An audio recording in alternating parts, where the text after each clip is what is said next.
تمثال الملك فؤاد اللي في مدخل مدينة بور فؤاد. التمثال ده للملك فؤاد اللي افتتح مدينة بور فؤاد 1926. في 1952 كان الملك فاروق بيفكر في الاحتفال السنوي بعيد المدينة ان هو ينصب التمثال على القاعدة دي.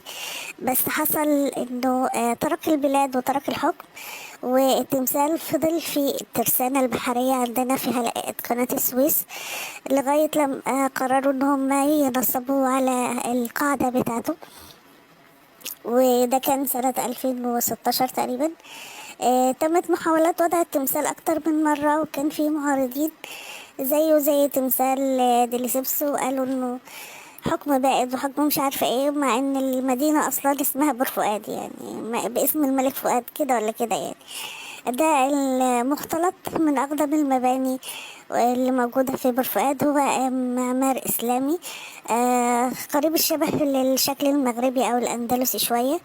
التمثال الأصول 2016 كان هيوضع جنبي أعمدة فيها إضاءات كشافة عشان توجه على التمثال لتوضيحه في الميدان. بس للأسف لغاية دلوقتي الكشافات ما اتحطتش.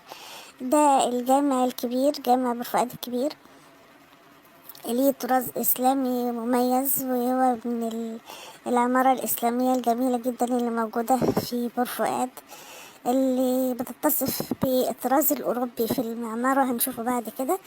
أرجو أن الفيديو ده يكون نال إعجابكم. دمتم في رعاية الله وأمنه، أستودعكم الله. السلام عليكم ورحمة الله.